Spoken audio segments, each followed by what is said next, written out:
Assalamualaikum warahmatullahi wabarakatuh. Waalaikumsalam warahmatullahi wabarakatuh. Oke, hari ini kita pertemuan kedua ya. Sebelum memulai pembelajaran, marilah kita berdoa dulu. Tolong ketua kelas, silakan Rani pimpin. Baik, sebelum kita memulai pelajaran pada pagi hari ini, sebaiknya kita berdoa menurut agama dan kepercayaan masing-masing. Berdoa dimulai. Berdoa selesai. Oke, untuk pembelajaran kita pada pagi hari ini yaitu mengenai teks puisi. Untuk tujuan pembelajaran kita pada hari ini yaitu peserta didik dapat mengetahui dan menjelaskan mengenai struktur dan juga unsur-unsur yang terdapat dalam teks puisi. Sebelumnya ada yang pernah melihat orang baca puisi? Pernah Ibu. Ada atau ada yang pernah mencobanya? Belum. Belum pernah. Oke. Sebelum itu ada yang tahu apa itu puisi? Karya sastra, Bu. Karya sastra.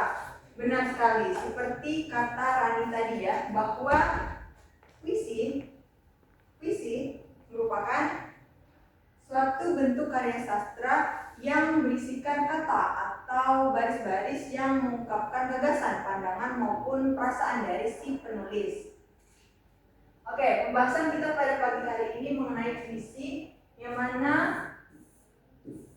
Ibu akan menjelaskan tentang struktur dan juga unsurnya. Yang pertama kita akan membahas tentang struktur.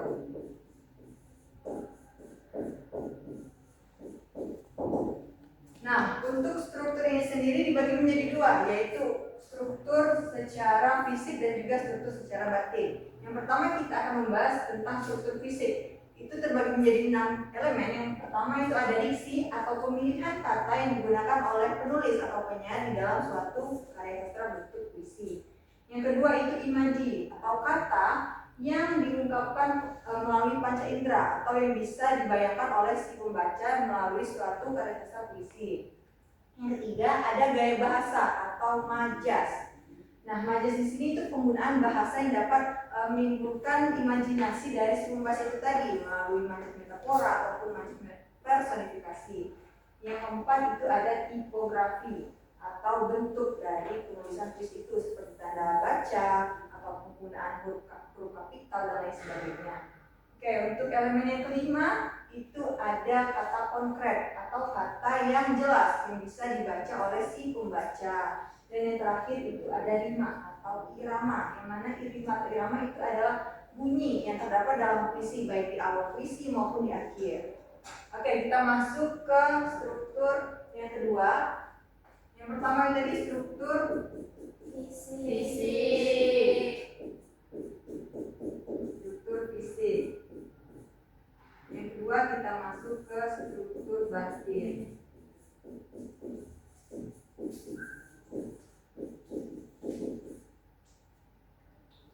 Oke, untuk struktur batin itu ada 4 elemen atau 4 poin. Poin pertama itu rasa atau feeling, yang merupakan sikap dari si penulis yang dia curahkan ke dalam karya tulisannya yang berbentuk puisi. Untuk yang kedua yaitu adalah tema atau pokok persoalan yang menjadi bahasan yang ada dalam suatu karya sastra puisi itu.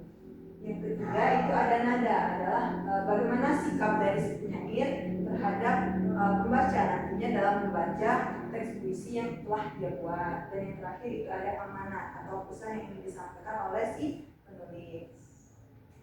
Oke, setelah kita membahas tentang struktur, untuk masuk ke poin kedua yaitu kita akan membahas tentang unsur-unsur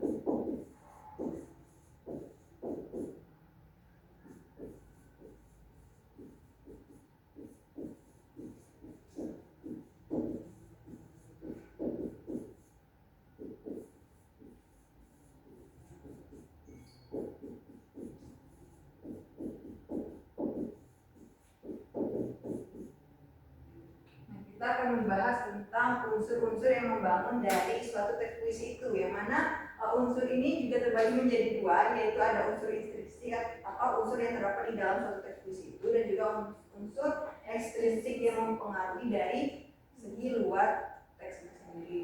Untuk unsur intrinsik itu yang pertama ada diksi. Unsur ekstrinsik yaitu diksi atau pilihan kata yang dapat membangun puisi secara keseluruhan.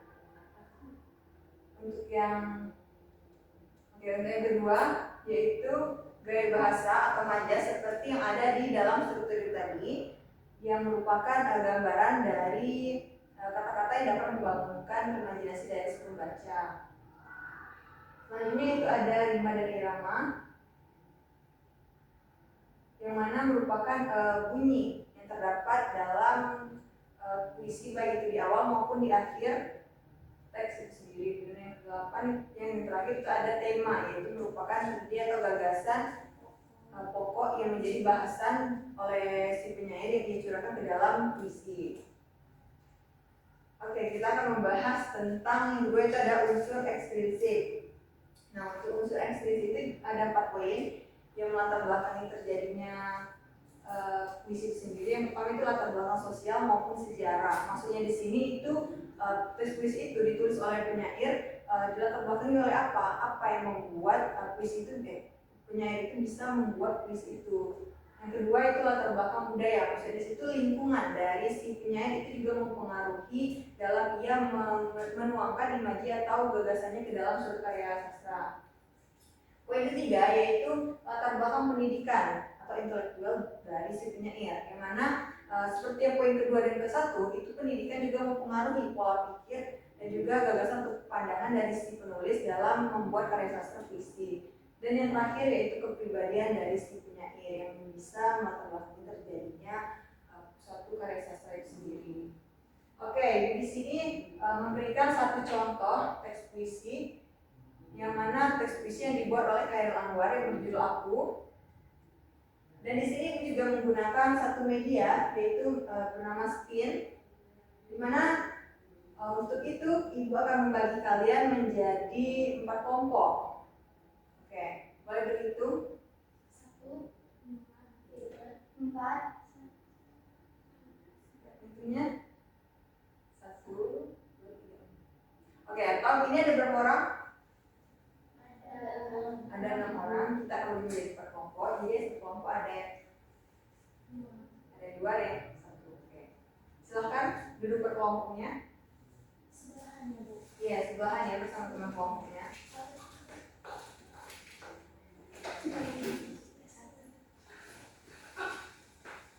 Di WC ya, Bu. Ya.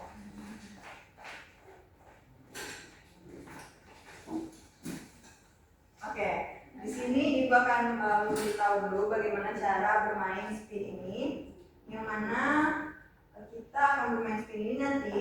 Kalian sudah dibagi itu menjadi 4 kelompok. Nanti masing-masing dari ketua kelompok itu akan maju ke depan untuk memutar spin ini. Misal dapat di spin nomor 2, maka kalian akan mengambil di amplop nomor 2. Untuk game kita ini kita akan menganalisis atau membahas terkait itu tadi struktur dan juga unsurnya. Yang mana nanti setelah kalian mendapatkan analisis di amplop ini, ibu akan memberikan ini ya, LKPD yang akan kalian kerjakan. Nanti kalian akan menganalisis di sini, kalian jawab di sini untuk nanti kalian presentasikan. Oke, silakan untuk yang maju kelompok siapa kelompok pertama? Ini, Bu. Ya. Iya. Silakan ambil di amplop nomor 3.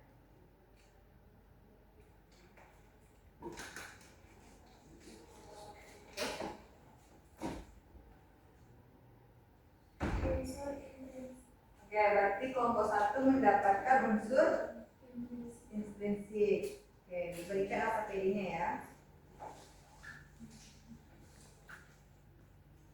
Nanti dijawab di AKPD yang sudah ibu berikan ya. Untuk kelompok 2 silakan.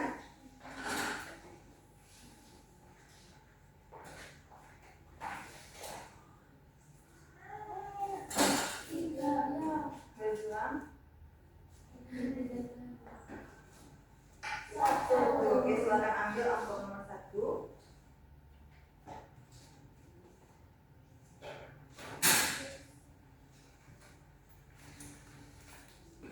Ya, silakan dibaca. Unsur ekstrinsik. Oke, kelompok 2 mendapatkan unsur ekstrinsik. Silahkan tulis di LKP-nya. Untuk kelompok 3 silakan. Kelompok 3 silakan masukin.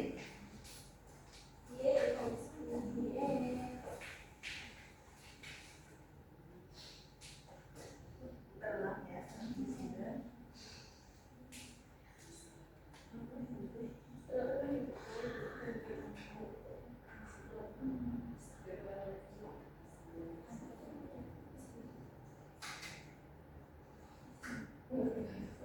Oke, silakan kelompok 3 udah di kelompok 2.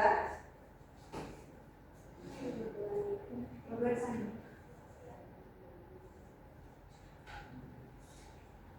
Bu, Ya. saya boleh. Boleh, silakan.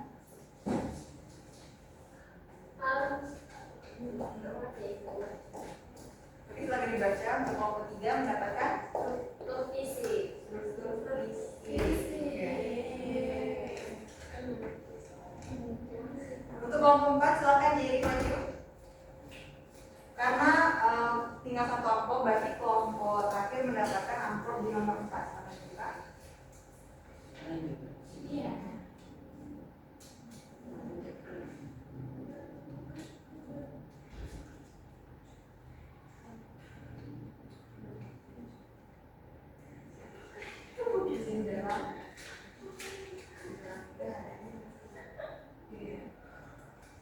Silakan dibacakan. Struktur batin. Oke, berarti kelompok 4 menganalisis tentang struktur batin. Ini silakan LKP-nya di bawah. Oke, karena semua kelompok sudah mendapatkan tugasnya masing-masing, Ibu beri waktu 10 menit untuk kalian menganalisis dari segi struktur maupun unsur yang sudah kalian dapatkan. Silakan kalian kerjakan bersama teman kelompoknya. Baik.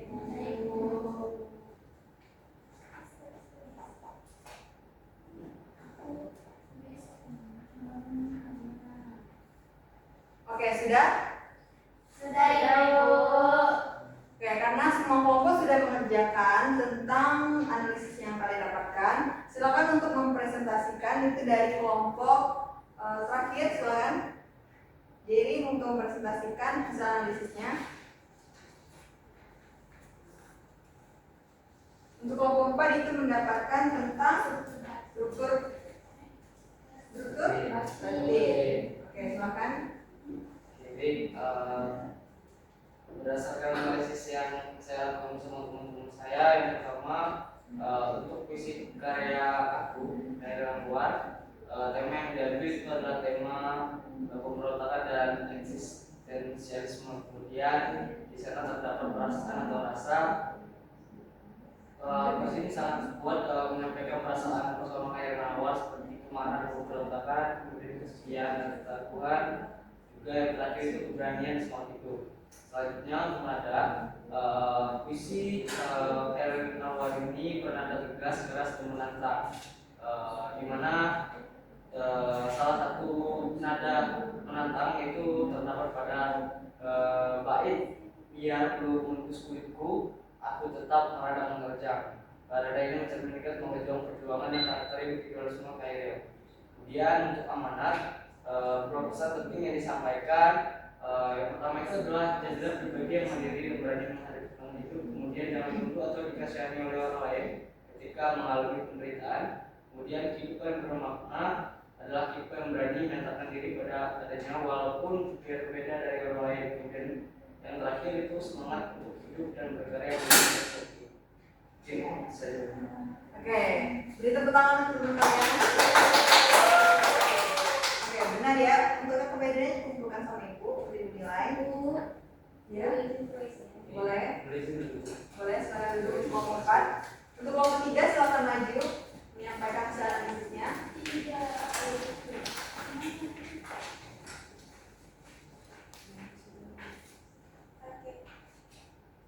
Baiklah, saya perwakilan dari kelompok 3. Perkenalkan nama saya Yusita dengan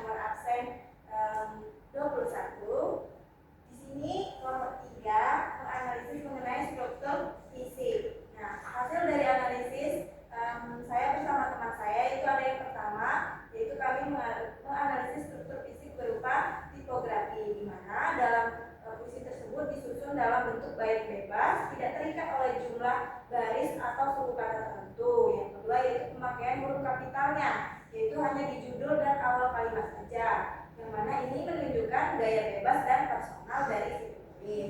Terus yang ketiga itu menggunakan tanda kutip pada ku dan kan, yang menunjukkan gaya khas dan nada pemberontakan pada puisi tersebut. Terus yang terakhir ada baris-baris pendek yang mempertegas makna dan emosi di setiap larik pada puisi tersebut. Selanjutnya ada diksi, yaitu pilihan kata, yang mana puisi tersebut menggunakan bahasa yang lugas, tegas, dan juga penuh emosi. Yang kedua itu kata-kata seperti meradang, menerjang, binatang jalang, itu mencerminkan sikap pemberontakan dan keteguhan hati. Selanjutnya itu menggunakan diksi aku sebagai kata ganti orang pertama yang menjadi pusat dan penegasan identitas si penyair dalam puisinya. Oke, terima kasih kepada kelompok 3 yang sudah mempresentasikan. Silakan beri apresiasi dulu. Oke, untuk kelompok 2 silakan maju perwakilan.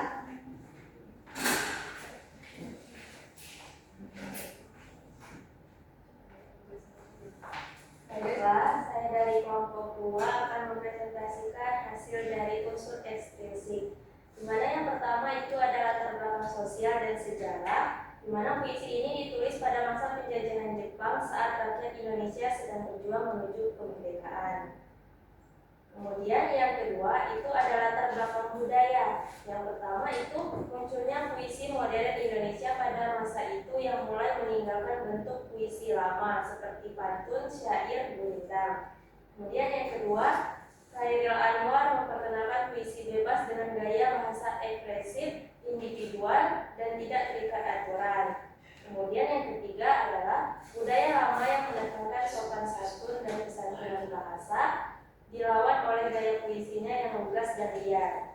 Nah, yang kemudian yang ketiga itu latar belakang pendidikan dan intelektual penyair, di mana meskipun pendidikan formal Chairil Anwar tidak sampai habis, ia sangat gemar membaca karya sastra Barat dan Belanda seperti karya Rainer Maria Rilke, Mulkita Tully, dan Hendrik Marsman. Kemudian yang kedua itu pengaruh filsafat eksistensialisme yang sangat kuat. Kemudian yang keempat ada kepribadian penyair, di mana Chairil Anwar dikenal sebagai pribadi liar, bebas, keras kepala, dan mandiri. Lalu yang ketujuh ada diksi, pemilihan kata diksi. Kemudian itulah hasil dari presentasi kelompok kami. Oke, semuanya udah bukan untuk kelompok kita. Untuk kelompok yang terakhir silakan maju. Baik, saya perwakilan dari nomor 1. Kami menganalisis unsur intrinsi di mana yaitu pemberontakan dan semangat kebebasan individu. Terus yang kedua itu ada amanat, yaitu jangan mudah menyerah meski penuh penderitaan. Yang ketiga itu ada tokoh utama, yaitu di mana di sini tokoh utamanya yaitu aku. Terus yang keempat itu ada latar, yang di mana latarnya ini bersikap imajinatif. Terus yang kelima ada sudut pandang, yaitu ini menggunakan sudut pandang orang pertama. Terus yang keenam itu ada gaya bahasa pemajas, yaitu menggunakan gaya bahasa metafora seperti aku ini binatang jalan. Mungkin itu saja dari kelompok 1. Sekian. Oke, ini kelompok terakhir yang maju. Terima kasih pada kelompok 1 sudah mempresentasikan. Nah, itulah ya presentasi kita pada pagi hari ini. Sebelum Mbak Kiki ada yang tahu atau ada yang mau menyimpulkan tentang pembelajaran kita pada pagi hari ini terkait struktur dan unsur? Ada yang mau? Atau ada yang kalian ingat dari pembelajaran kita? Silakan Rani. Pada pembelajaran puisi kali ini terdapat struktur, di mana struktur puisi itu seperti tema, diksi, dan lain sebagainya, dan juga terdapat struktur batin. Lalu ada juga unsur-unsurnya yang terdiri dari unsur intrinsik dan juga unsur ekstensif. Ya, benar. Betul banget Rusia. Benar seperti kata Rani tadi bahwa pembelajaran kita pada pagi hari ini mengenai puisi, yang mana puisi itu karya sastra yang terdapat struktur dan juga unsurnya, yang mana strukturnya terbagi menjadi dua, ada struktur puisi dan struktur batin yang sudah kita jelaskan tadi, dan juga ada unsur pembangun yaitu unsur intrinsik yang terdapat di dalam teks puisi itu maupun unsur ekstensif yang mempengaruhi dari luar teks itu sendiri. Oke, untuk pertemuan kita minggu depan, Ibu akan membahas mengenai teks puisi yang lebih mendalam dan kalian akan membandingkan dua teks dengan tema yang berbeda. Oke? Untuk pembelajaran kita pada pagi hari ini dicukupkan. Sebelum kita mengakhiri, diminta kepada ketua kelas untuk memimpin doa. Baik, sebelum pembelajaran ini berakhir, marilah kita berdoa menurut agama dan kepercayaan masing-masing. Berdoa dimulai. Berdoa selesai. Baik, Ibu akhiri ya pertemuan kita pada pagi hari ini. Wassalamualaikum warahmatullahi wabarakatuh. Waalaikumsalam.